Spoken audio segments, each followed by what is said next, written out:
Bismillahirrahmanirrahim. Assalamualaikum warahmatullahi wabarakatuh. Kami dari kelompok 4 akan mempresentasikan materi dari sintesis dan karakteristik senyawa koordinasi dengan anggota. Slide selanjutnya.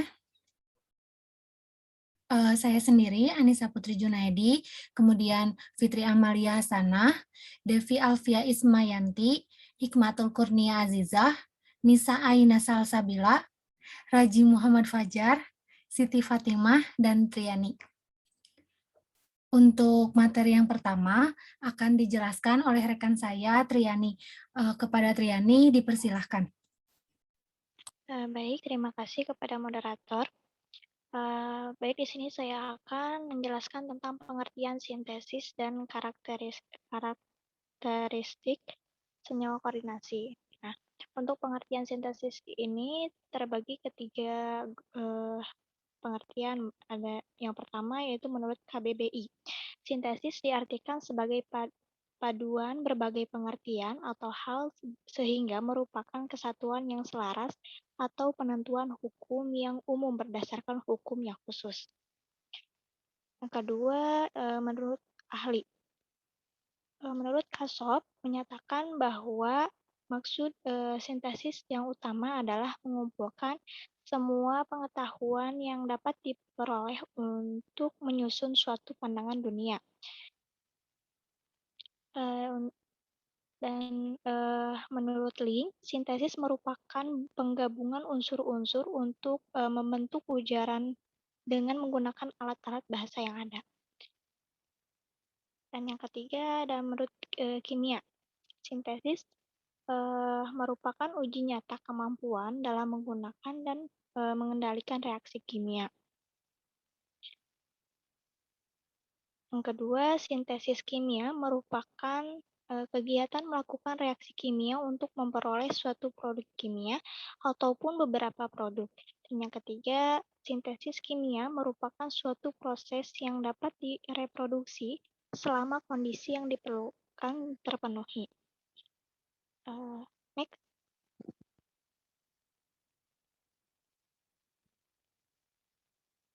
Selanjutnya, definisi atau pengertian karakteristik. Nah, karakteristik adalah interaksi antara sumber energi dengan karakter tertentu seperti foton, elektron, medan magnet, dan sebagainya. Karakteristik bisa juga disebut sebagai sifat atau ciri-ciri dari suatu senyawa. Nah, ada beberapa karakteristik yang dimiliki senyawa koordinasi atau senyawa kompleks. Yang pertama yaitu ion logam pusat dalam ion kompleks umumnya terdiri dari logam transisi.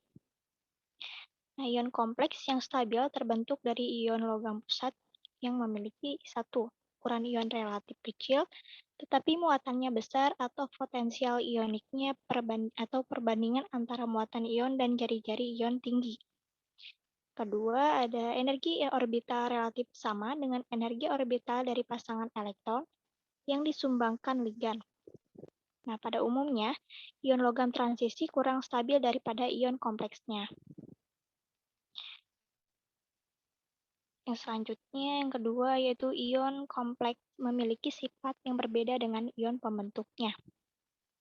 Misalnya, ketika ion fero Fe2+ membentuk ion kompleks Fe CN64+, maka sifat individu Fe2+ dalam ion kompleks tersebut tidak lagi memberikan reaksi terhadap pengujian ion Fe2+, bukan kompleks.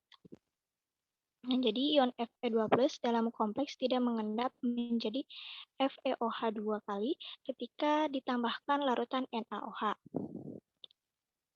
Yang ketiga, ada ion kompleks dapat mempertahankan identitasnya di dalam larutan sekalipun mengalami sedikit terdisosiasi.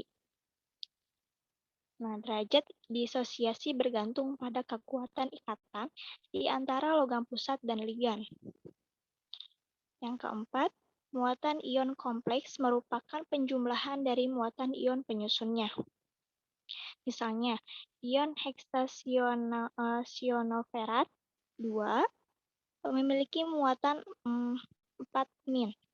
Muatan total ini tidak lain adalah hasil penjumlahan dari muatan ion Fe2+, yaitu 2+, dengan 6 ion Cn-, yaitu 6.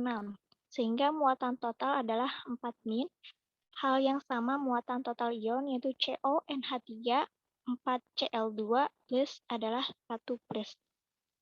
Dan yang terakhir yaitu ion kompleks kelas memiliki kestabilan lebih tinggi daripada kompleks yang sama, bukan kelat misalnya ZnEn 2, 2+ lebih stabil daripada Zn NH3 4, 2+. Cukup sekian yang dapat saya sampaikan. Terima kasih. Baik, terima kasih kepada Triani. Untuk materi selanjutnya akan dijelaskan oleh Siti Fatimah. Kepada Siti Fatimah, dipersilahkan. Baik, terima kasih moderator. Sebelumnya mohon maaf izin off-cam ya. Baik, di sini saya akan mempresentasikan mengenai sintesis dan karakterisasi senyawa kompleks unsur Ni. Bisa di next. Nah, mengenai karakteristik senyawa Ni atau nikel, di mana nikel ini adalah logam putih perak yang keras. Nah, di mana nikel ini bersifat liat, dapat ditempa dan sangat kukuh. Nah, logam ini melebur pada 14.550 derajat Celcius dan bersifat sedikit magnetis. Nah, nikel ini bereaksi dengan reagensia dimetil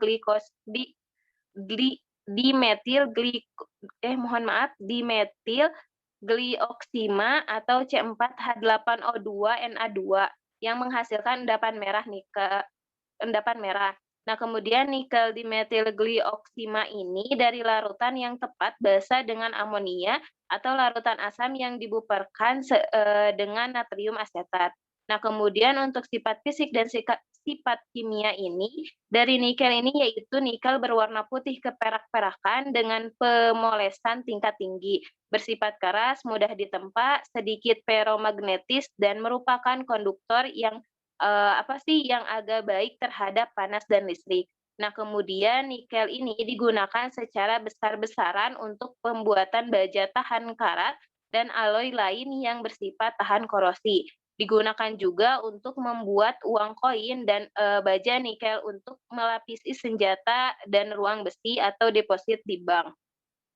Nah, kemudian nikel ini sangat halus dan digunakan sebagai katalis untuk menghidrogenasi minyak sayur atau menjadikannya padat. Next.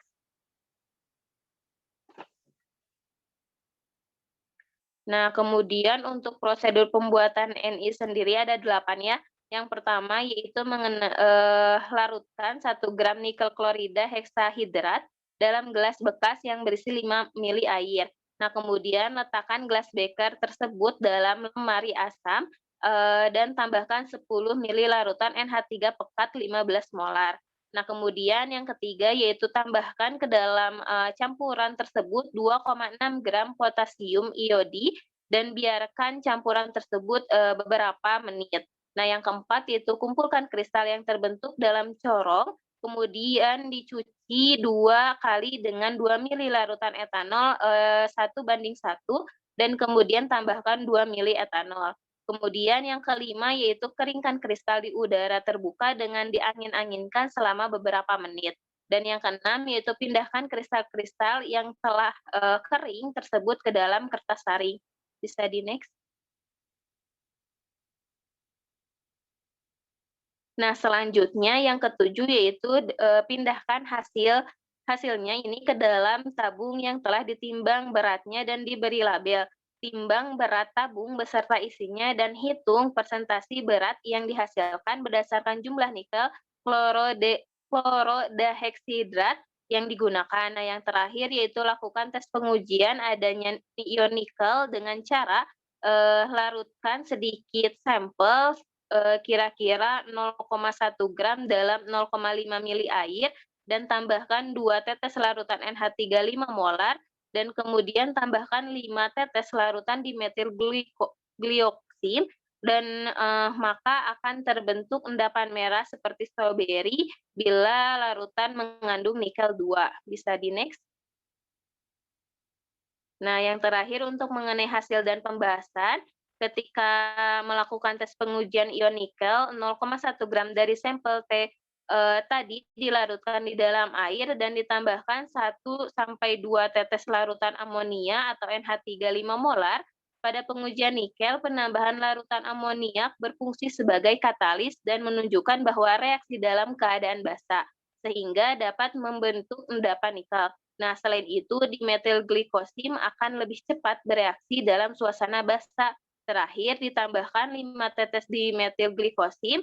Dimetilglikosim ini sendiri berfungsi sebagai indikator yang menunjukkan bila ada unsur tertentu dengan timbulnya warna tertentu. Nah, setelah ditambahkan larutan dimetilglikosim, larutan akan berubah warna menjadi merah stroberi yang menandakan bahwa di dalam larutan tersebut positif mengandung ion nikel. Nah, warna merah stroberi pada reaksi akhir pengujian ion nikel menandakan bahwa dalam larutan tersebut terkandung ion nikel dan ketika penambahan larutan amonia pada tes pengujian ion nikel karena kegunaannya ini sebagai katalis dan menunjukkan bahwa reaksi dalam keadaan basah untuk membentuk endapan nikel.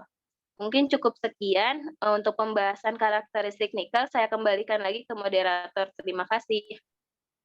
Baik, terima kasih kepada Siti Fatimah atas pemaparannya. Untuk materi selanjutnya akan dijelaskan oleh Devi. Kepada Devi, dipersilahkan. Baik, terima kasih kepada moderator. Di sini saya akan membahas mengenai kobalt dengan asetil asetonat. Nah, kemudian untuk karakteristik senyawa kobalt dan ligan asetil asetonat, yaitu asetil asetonat sendiri merupakan salah satu contoh dari senyawa kompleks yang sedikit berwarna dan beraroma keton, juga larut sempurna pada pelarut organik. Nah, untuk kobalt asetil asetonat sendiri dapat dibuat dengan reaksi kompleks dan dilanjutkan dengan pengoksidasian CO2 menjadi CO3+ dengan hidrogen peroksida. Nah, kemudian dikomplekskan dengan asetil asetonat dengan adanya ligan. Nah, gambar di samping merupakan suatu struktur dari kobalt asetil asetonat. Nah, pada struktur senyawa kompleks tersebut yang bertindak sebagai atom pusat adalah ion kobalt atau CO, dan yang bertindak sebagai ligan adalah asetil asetonat. Untuk sintesis senyawa kobalt dengan ligan asetil asetonat itu dilakukan dengan mencampurkan 30 gram kobalt klorida dengan 78 gram NaC2H3O2 dan 1,2 liter air di dalam gelas beker dan dihomogenkan dengan menggunakan magnetic stirrer. Nah, sambil terus diaduk, ditambahkan larutan asetil aseton sebanyak 120 ml, kemudian ditambahkan kembali 78 gram NaC2H3O2 dalam 300 ml air. Kemudian panaskan larutan tersebut pada suhu 150 derajat Celcius selama 1,5 jam. Larutan didinginkan pada suhu kamar, kemudian setelah dingin, kristal disaring dengan menggunakan kertas saring, kemudian dicuci dengan Aquades kurang lebih 100 ml. Nah, untuk proses kristalisasi, kristal dicuci dengan 150 ml petroleum ether, kemudian kristal dikeringkan kembali pada suhu kamar, dan kristal disimpan di dalam desikator untuk selanjutnya siap dikarakterisasi. Untuk hasil dan pembahasannya, kristal senyawa kompleks hasil sintesis dikarakterisasi melalui penentuan titik leleh. Hasil penentuan titik leleh senyawa kompleks kobalt dengan ligan asetil asetonat menghasilkan titik leleh sebesar 160 sampai 162 derajat Celcius. Penentuan titik leleh penting untuk dilakukan setelah kristal senyawa kompleks diperoleh dengan tujuan agar proses aplikasi senyawa kompleks sebagai katalis baik di dalam laboratorium maupun industri dapat mempertimbangkan kondisi reaksi yang cocok yang harus dikerjakan apabila menggunakan senyawa kompleks sebagai katalis. Selanjutnya, dilakukan pengukuran kandungan logam di dalam senyawa kompleks hasil sintesis dengan menggunakan spektrofotometer serapan atom. Hasil pengukuran menggunakan spektrofotometer serapan atom menghasilkan kandungan kobalt sebesar 28,32% di dalam senyawa kompleks. Pengukuran kandungan logam di dalam senyawa kompleks sangat penting untuk dilakukan karena salah satu penyusun senyawa kompleks adalah logam. Senyawa kompleks hasil sintesis kemudian diidentifikasi dengan menggunakan spektrofotometer IPA merah seperti yang tersaji pada gambar di bawah. Mungkin cukup sekian yang dapat saya sampaikan, kembalikan ke moderator. Baik, terima kasih atas pemaparannya, Devi. Selanjutnya, materi yang akan dijelaskan oleh saya sendiri. Sintesis dan karakteristik senyawa kompleks CU, CU2 dengan ligan 2,4 nitrofenil, 4,5 difenil, 1H imidazol 4. Boleh di next slide. Nah, karakteristik dari senyawa CU2 dengan ligan 2,4 nitrofenil, 4,5 difenil, 1H imazol ini, yang pertama yaitu senyawa CU2 dengan turunan imazol 1,3 di 1H imazol 1-il 2 propanol. Kemudian senyawa kompleks tersebut dapat diuji terhadap Escherichia coli, Pseudomonas aeruginosa, Klebsiella pneumoniae, dan Staphylococcus aureus dengan metode difusi agar. Kemudian nanti hasil penelitiannya itu akan menunjukkan bahwa sebagian besar materi kompleksnya lebih aktif daripada ligan terhadap spesies bakteri. Nah, selanjutnya 3 senyawa kompleks logam CU2, CO2, dan Pb2 dengan ligan 4,5 difenil, 2,4 dinitro 4 nitrofenil, 1H imidazol. Ketiga, struktur senyawa kompleks tersebut itu hampir sama dengan ligan 2,4 nitrofenil, 4,5 difenil, 1 imidazol. Kemudian nanti struktur kompleksnya yaitu jadi CU DNPI2 dapat dilihat dari gambar 2,1. Namun aktivitas ini tuh senyawa kompleks tersebut terhadap sel kanker masih belum diteliti lebih lanjut. Boleh di next slide.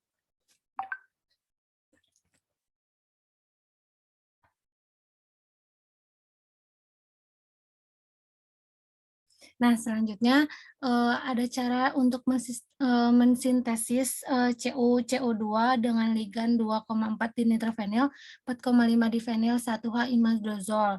Nah, bahan yang digunakannya itu ada etanol, padatan CuCl2 2H2O, ligan 2,4 dinitrofenil, 4,5 difenil, 1H imazol. Nah, untuk langkah yang pertama, ligan 2,4 nitrofenil, 4,2 difenil, 1H imidazol sebanyak 0,17,5 gram dengan perbandingan 0,5 milimol dimasukkan ke dalam gelas beker dan dilarutkan dengan 40 ml etanol. Kemudian sumber ion logamnya dari CU2 yang berasal dari padatan CuCl2 2H2O dengan beratnya 0,042 gram dengan perbandingan 0,25 milimol. Selanjutnya dicampurkan, diaduk dengan kecepatan 400 rpm pada suhu 700 derajat Celcius. Nah, pengadukan dilanjutkan selama 1 hari penuh. Kemudian larutan didiamkan pada temperatur ruang dan ditutup dengan aluminium foil. Nah, yang terakhir itu kompleks selanjutnya disaring, dikeringkan, dan dikarakteristik lebih lanjut. Next slide.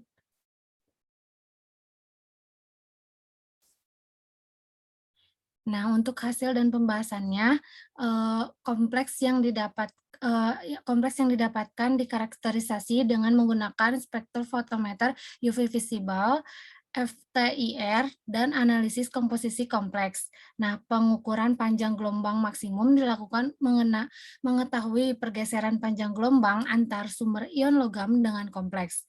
Pelarut yang digunakan yaitu aseton, kompleksnya yaitu CU2 2,4 nitrofenil, 4,5 difenil, 1H imazol dengan CuCl2 2H2O larut sempurna dalam aseton.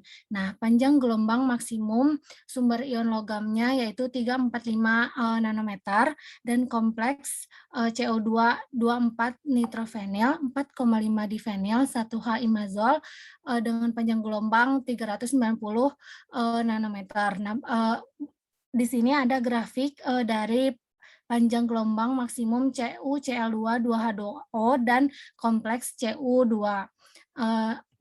Nah, untuk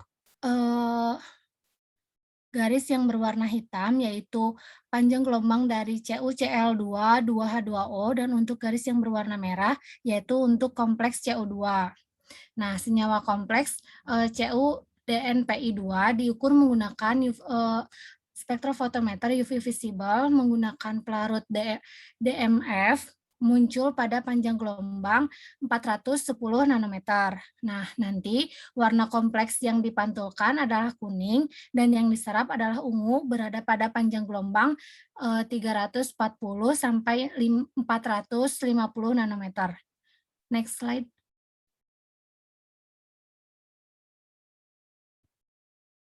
Nah, untuk yang terakhir, ada di gambar 4.13. Nah, muncul puncak pada daerah 3201,65 cm pangkat min 1 merupakan ikatan dari CH stretching cincin aromatik. Ikatan C rangkap C aromatik ditunjukkan pada daerah 1508,23 cm min 1 dan 1596,95 cm min 1. Ikatan N2 dengan cincin aromatik merupakan daerah dari 1334,65 cm min 1. Nah, gambarnya ada di grafik yang di pinggir. Untuk materi selanjutnya akan dijelaskan oleh Hikmatul. Kepada Hikmatul dipersilahkan. Baik, untuk selanjutnya yaitu sintesis dan karakterisasi senyawa kompleks dari logam Zn, yaitu Zn2,8-hidroksiquinolin. Senyawa koordinasi adalah senyawa yang terbentuk karena adanya ikatan antara ligan dengan ion pusat. Ligan 8-hidroksiquinolin atau C9H7NO atau dikenal dengan nama oksin merupakan senyawa aromatis polisiklis. Senyawa ini memungkinkan membentuk kompleks karena mempunyai dua atom donor yaitu O pada gugus hidroksil dan N pada rantai siklisnya yang masing-masing mempunyai pasangan elektron yang dapat berkoordinasi dengan atom pusat, terutama dengan logam-logam transisi deret pertama. Adapun prosedur pembuatan dari senyawa kompleks ini, bahan yang digunakan dalam sintesis ini adalah ZnCl2 dan juga 8-hidroksiquinolin, asetonitril, metanol, dan etanol. Sintesis senyawa kompleks Zn2,8-hidroksiquinolin dilakukan dengan membuat larutan pertama, yaitu sebanyak 0,4007 gram ZnCl2 dilarutkan dalam 10 ml asetonitril dalam gelas beker. Lalu larutan yang kedua sebanyak 0,4268 gram 8-hidroksiquinolin dilarutkan dalam 10 ml asetonitril. Kemudian larutan 2 ditambahkan ke dalam larutan 1 pada gelas beker sedikit demi sedikit. Kemudian dilakukan perefluksan dengan menggunakan magnetic stirrer selama 60 menit dengan suhu pemanasan sebesar 60 derajat Celcius. Selanjutnya dilakukan pendiaman pada suhu kamar selama 75 menit hingga terbentuk endapan. Setelah itu, endapan yang terbentuk disaring dan dicuci dengan asetonitril, lalu dikeringkan dalam desikator. Dan filtrat yang diperoleh disimpan dalam botol vial. Langkah kerja yang sama dilakukan pada sintesis senyawa kompleks Zn2,8-hidroksiquinolin menggunakan pelarut metanol dan pelarut etanol. Boleh selanjutnya? Kemudian di sini ada hasil dan pembahasan. Sintesis senyawa kompleks Zn2,8-hidroksiquinolin dilakukan dengan mencampurkan antara ZnCl2 dan ligan 8-hidroksiquinolin dengan variasi pelarut. Variasi pelarut yang digunakan adalah pelarut asetonitril, metanol, dan etanol berdasarkan pada konstanta dielektrik pelarut tersebut. Pada sintesis yang menggunakan pelarut asetonitril didapatkan berat senyawa kompleks dan rendemen presentase lebih besar dibandingkan dengan metanol dan etanol. Bentuk fisik yang mengindikasikan telah terbentuknya senyawa kompleks ZN28-hidroksiquinolin yaitu terbentuk endapan berwarna kuning terang dan memiliki bentuk sama, yaitu serbuk halus. Pada mekanisme pembentukan senyawa kompleks, pelarut asetonitril, metanol, dan etanol hanya berperan sebagai pelarut yang mengurai senyawa ionik menjadi bentuk ion-ionnya dengan adanya interaksi ion dipol antara pelarut dengan padatan. Maka akan menghasilkan mekanisme yang sama pada masing-masing pelarut. Pelarut akan melarutkan ZnCl2 membentuk ion Zn2+, dan Cl- serta melarutkan ligan 8-hidroksiquinolin dan ligan akan mengalami deprotonasi pada gugus OH. Dengan demikian, ligan 8-hidroksiquinolin ini terkoordinasi dengan ion pusat Zn2+, membentuk senyawa kompleks Zn28-hidroksiquinolin. Kemudian ada karakterisasi filtrat senyawa kompleks menggunakan spektrofotometri AAS.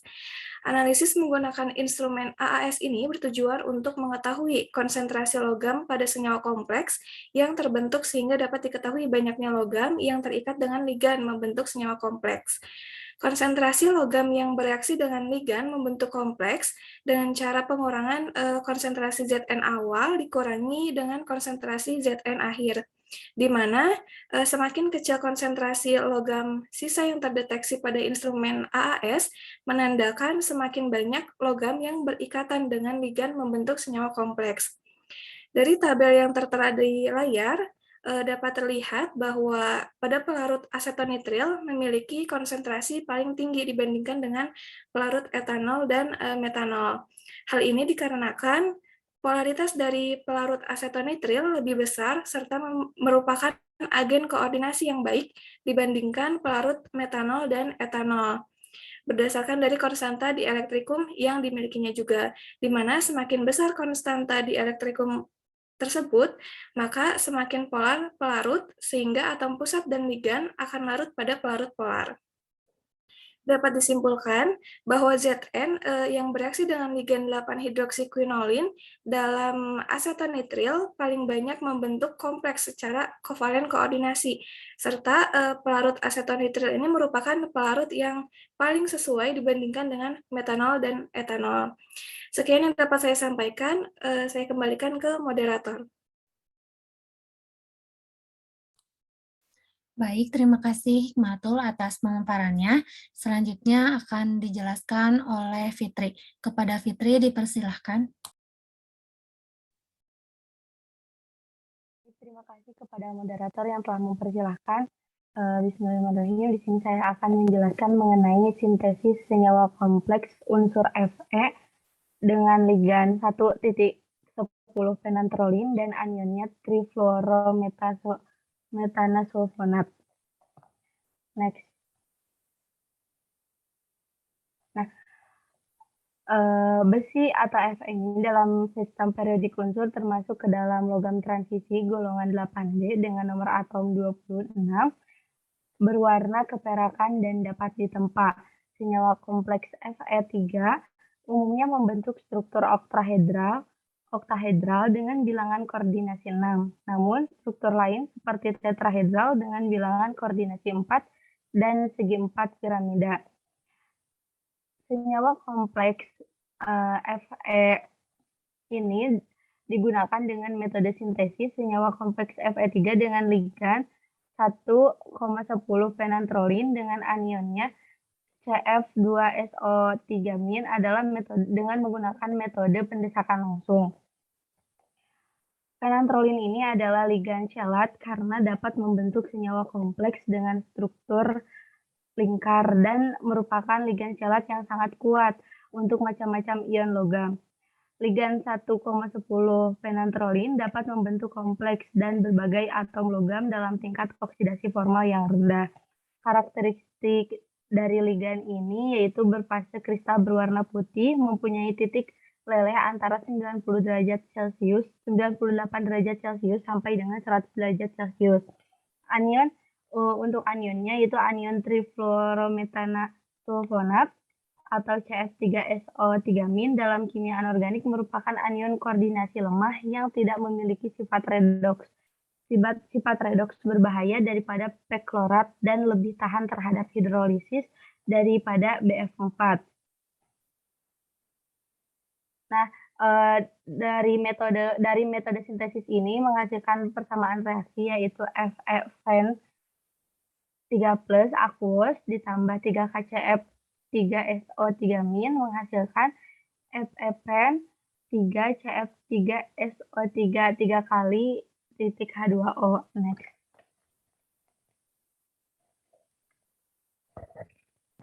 Nah, untuk sintesisnya, yaitu yang pertama mereaksikan FeCl36H2O dengan 1,10 fenantrolin yang telah dilarutkan menggunakan etanol. Nah, ligan fenantrolin ini senyawa organik yang berbentuk serbuk berwarna putih larut dalam pelarut organik, dan pelarutnya ini yaitu dengan menggunakan etanol. Dipilih selain etanol ini dapat melarutkan ligan 1,10 penantrolin juga karena mudah bercampur dengan aquades yang digunakan sebagai pelarut frekuator. Kemudian ditambahkan garam potasium atau KCF3SO3 berlebih yang berupa serbuk berwarna putih dan dapat larut dalam aquades sehingga aquades sebagai pelarutnya. Senyawa kompleks ini diawali dengan melarutkan besi 3 klorida heksahidrat dengan pelarut aquades, kemudian ditambahkan dengan ligan 1,10 penantrolin yang telah dilarutkan dalam etanol. Selanjutnya diaduk hingga homogen. Tahap pencampuran tersebut dilakukan pada suhu kamar. Kemudian pelarut etanol ini memiliki sifat polar sebagai larut ligan. Ketika ke dalam ion kompleks ditambahkan ligan 1,10 penantrolin yang telah dilarutkan dalam pelarut etanol, maka akan terjadi pendesakan hingga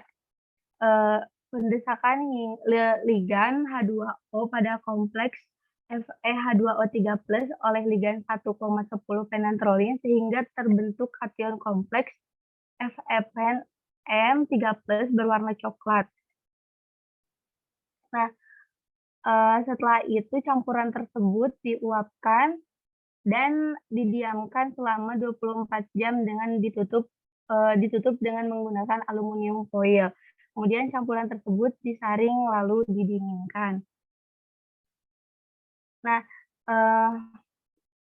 mekanismenya ketika FeCl36H2O dengan 1,10 penantrolin yang telah dilarutkan dalam etanol berbentuk kation kompleks FePen-N3+ berwarna coklat dan terbentuk endapan coklat saat ditambahkan larutan KCF3SO3 berlebih.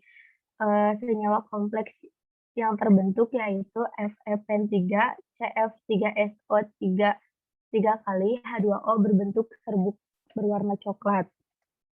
Next. Nah, untuk karakteristik dari senyawa kompleks ini yaitu yang pertama senyawa kompleks FePen3CF3SO3 3 kali H2O ini memiliki nilai paramagnetik sebesar 2,1 sampai 2,3 BM. Hal tersebut menunjukkan bahwa senyawa kompleks ini bersifat paramagnetik dengan satu elektron tidak berpasangan pada konfigurasi elektron ion pusat. Adanya satu elektron tak berpasangan ini karena hanya terdapat 5 elektron pada orbital 3D sehingga menghasilkan konfigurasi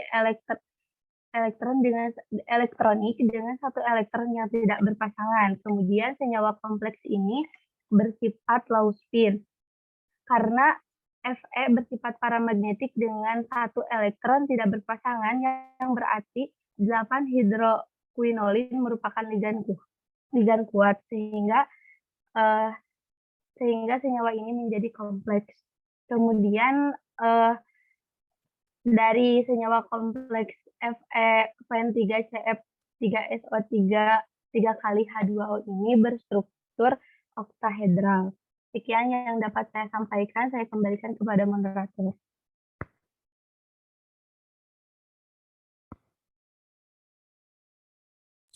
Baik, terima kasih atas pemaparannya, Fitri. Selanjutnya akan dijelaskan oleh Nisa. Kepada Nisa, dipersilahkan. Baik, terima kasih. Selanjutnya yaitu sintetis dan karakterisasi senyawa kompleks unsur Mn atau mangan. Dan senyawa yang dibuatnya yaitu mangan 2 dengan ligan 2, 4 klorofenil, 4,5 difenil, 1 hidrogen imidazol. Karakterisasi senyawa mangan 2 dengan ligan 2, 4 klorofenil, 4,5 difenil, 1 hidrogen imidazol. Imidazol adalah suatu senyawa dengan 2 atom nitrogen berbentuk cincin heterosiklik amina. Pada dasarnya, imidazol banyak dimanfaatkan pada bidang kesehatan dan farmasi karena mempunyai reaktivitas yang tinggi. Kemudian senyawa 2 tersubstitusi 4,5 difenil 1 hidrogen imidazol merupakan salah satu turunan imidazol yang digunakan sebagai antibakteri dengan substituen NO, Cl, dan juga Br. Senyawa kompleks dengan ion logam Mn2, CO2, dan Zn2 secara berturut-turut memiliki nilai IC50 sebesar 2,55, 45,99, dan 6,9. Dari nilai IC terlihat bahwa senyawa kompleks Mn memiliki aktivitas yang paling tinggi. Next. Sintetis senyawa mangan dengan ligan 2, 4 klorofenil, 4,5 difenil, 1 hidrogen imidazol.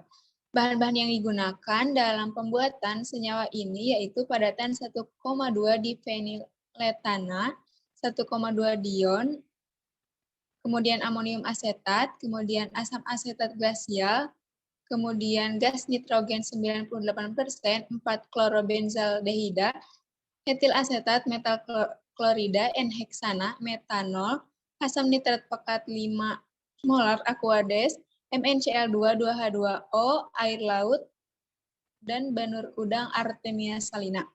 Sintetis kompleks Mn2 dengan ligan 2,4 klorofenil, 4,5 difenil, 1 hidrogen imidazol dilakukan dengan reflux dan menggunakan gas nitrogen. Cara pembuatannya yaitu sebanyak 1 milimol MnCl2H2O dilarutkan ke dalam 5 mili etanol dan dimasukkan ke dalam labu bundar 50 mili. Kemudian pada larutan tersebut ditambahkan larutan 2 milimol 2,4 klorofenil, 4,5 difenil, 1 hidrogen imidazol dalam 25 mili metanol tetes demi tetes ke dalam labu bundar. Kemudian larutan ion logam dan ligan tersebut direaksikan pada suhu 60 derajat Celcius selama 24 jam. Kemudian pH larutan diatur agar dalam kondisi basah dengan menambahkan sedikit NaOH ke dalam larutan tersebut. Setelah reaksi selesai, larutan didiamkan hingga suhu ruang dan kemudian dilakukan penyaringan. Filtrat yang diperoleh ditutup rapat dengan aluminium foil dan dibiarkan hingga terbentuk padatan polikristal. Dan terakhir, kristal yang diperoleh dipisahkan dari filtratnya, kemudian dikeringkan dalam desikator untuk karakterisasi yang lebih lanjut. Next. Hasil dan pembahasan. Yang pertama, penentuan panjang gelombang dengan spektroskopi UV phase. Berdasarkan analisis dengan spektrofotometer UV phase diperoleh bahwa serapan maksimal untuk larutan MnCl2, 2H2O, larutan ligan, dan larutan kompleks Mn2 secara berturut-turut adalah panjang gelombang 286 nanometer, 285 nanometer, dan 307 nanometer. Pergeseran panjang gelombang dari serapan maksimum tersebut menunjukkan adanya interaksi kuat antara ligan dengan ion logam dan menunjukkan senyawa kompleks Mn2 yang telah terbentuk. Next. Yang kedua, penentuan nilai absorbansi menggunakan spektroskopi serapan atom. Dari hasil analisis SSA didapatkan nilai absorbansi dari kompleks Mn2 sebesar 0,4096. Konsentrasi ion logam Mn2 pada kompleks tersebut adalah sebesar 5,3715 ppm. Next. Yang ketiga yaitu penentuan konsentrasi relatif dari unsur karbon, hidrogen, dan nitrogen. Komposisi atom C, H, dan N secara berturut-turut adalah sebesar 64,13%, 4,61%, dan 7,12%, mendekati hasil eksperimen. Hal ini memperkuat kompleks Mn2 memiliki formula Mn2 4 klorofenil, 4,5 difenil 1 hidrogen imidazol, H2O, 12 H2O, dan diprediksi struktur kompleksnya seperti dapat kita lihat di samping. Next.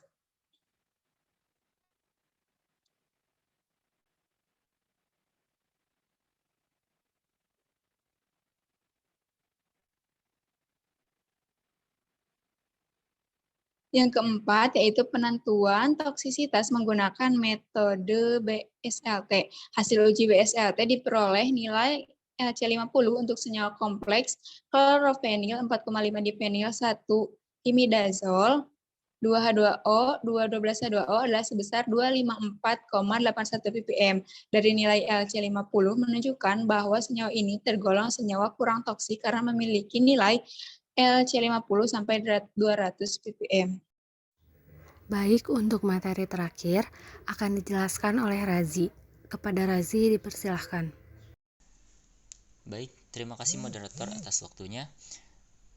Saya selanjutnya akan melanjutkan pembahasan mengenai sintesis dan karakterisasi senyawa kompleks unsur Ag, yaitu senyawa kompleks Ag glisenato atau Ag H2N CH2 COO.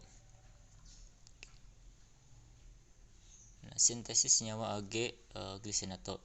Perak atau Ag merupakan logam transisi seri kedua yang terletak pada golongan 1B dengan nomor atom 47 sehingga mempunyai konfigurasi elektron terluar 5s1 4d10. Kemudian glisin merupakan asam amino yang paling sederhana dengan rantai samping atom H yang terikat kepada atom C yang asimetris. Itu H2N CH2 COOH. Asam amino ini mempunyai ciri khas yaitu adanya gugus amino yaitu NH2 atau di sini H2N dan gugus karboksilat COOH. Kemudian glisin, nah di sini glisin dapat bertindak sebagai ligan bidentat, membentuk cincin lingkar 5 heterosiklik dengan kation logam yang sesuai. Senyawa kompleks antara logam transisi dan bilangan oksidasi 1 dengan glisin dapat membentuk senyawa seperti gambar di samping ini. Kompleks M plus ini merupakan unsur transisi yang mempunyai bilangan oksidasi 1. Kompleks N plus dengan glisin. Next. Nah, glisin juga dapat membentuk kompleks biglisin dengan logam transisi yang mempunyai bilangan oksidasi 2, seperti pada gambar di samping ini. Kompleks M2+ dengan glisin. Kemudian, glisin dapat membentuk kompleks triglisin dengan logam transisi yang mempunyai bilangan oksidasi 3, seperti pada gambar di samping ini. Nah, struktur kompleks logam transisi yang mempunyai bilangan koordinasi 6 dengan glisin membentuk struktur astatira. Kemudian metode untuk sintesis. Nah, metode sintesis ini senyawa kompleks Ag glisenato dibuat dengan mencampurkan larutan AgNO3. Di sini masanya 3,398 gram dalam air panas yang telah ditambahkan etanol. Kemudian dicampurkan dengan larutan glisin di sini dengan massa 2,25 gram dalam air panas sehingga membentuk senyawa kompleks Ag glisenato masih dalam berbentuk campuran cair gitu karena dalam suhu panas. Kemudian dibiarkan hingga terbentuk kristal atau bisa kita dinginkan menggunakan penanas air dingin, lalu disaring dan dicuci dengan campuran etanol dan air dengan perbandingan air dan etanol 1:1. Kemudian dikeringkan. Next. Hasil dan pembahasan. Dalam mensintesis senyawa kompleks Ag glisinato digunakan AgNO3. Nah, pemakaian jenis garam logam ini yang berbeda sebetulnya tidak berpengaruh terhadap senyawa kompleks yang terbentuk. Demikian pula dengan adanya molekul air karena tidak berpengaruh terhadap senyawa kompleks yang terbentuk. Proses pembuatan Ag glisinato ini, Ag langsung bereaksi dengan glisin membentuk kristal kompleks tak berwarna berbentuk jarum. Adapun reaksinya itu sebagai berikut. AgNO3 direaksikan dengan H2NCH2COO- menghasilkan senyawa kompleks Ag, H2NCH2COO, dan senyawa lain NO3-. Senyawa kompleks yang akan diukur dengan spektrometer ultraungu dan sinar tampak harus larut dalam pelarutnya dan tidak terjadi perubahan warna ketika dilarutkan. Nah, Ag glisinato sendiri larut dalam air. Kemudian hasil analisis spektrometer inframerah senyawa kompleks Ag glisinato mempunyai pola yang sebagian besar serapan berasal dari glisin. Pada senyawa kompleks ini menunjukkan adanya serapan pada daerah bilangan gelombang 3160,1 cm/cm yang berasal dari regang NH2, 1523,7 per cm berasal dari regang CO, dan 1591,2 per cm berasal dari lentur NH2, 422,1 per cm berasal dari regang AgN, Mn dengan rentang 400 sampai 500 per cm, dan 366,4 per cm berasal dari regang AgO, Mo dengan regang 280 hingga 450 per cm. Atau teman-teman dapat lihat pada spektrum inframerah di bawah ini dan tabel yang telah disediakan. Kemudian hasil dari pengukuran dari senyawa kompleks dapat dilihat sebagai berikut pada gambar di samping ini. Spektrum ultraungu dan sinar tampak Ag glisinato. Dari spektrum kompleks di samping terlihat adanya serapan glisin pada panjang gelombang 230 nanometer. Sedangkan serapan kompleks akibat adanya logam Ag terlihat pada panjang gelombang 300 nanometer yang ke atas. Kompleks Ag glisinato tidak memberikan serapan pada daerah sinar tampak karena senyawa tidak berwarna. Kompleks Ag glisinato memberikan serapan yang kuat pada daerah ultraungu dengan panjang gelombang 300 nanometer. Mungkin sekian yang dapat saya sampaikan. Mohon maaf apabila terdapat kekeliruan dan kesalahan dari perkataan saya. Saya kembalikan kepada moderator. Mungkin cukup sekian presentasi dari materi sintesis dan karakterisasi senyawa koordinasi yang dapat kami sampaikan. Saya selaku moderator, mohon maaf apabila terdapat kesalahan. Terima kasih atas segala perhatian. Assalamualaikum warahmatullahi wabarakatuh.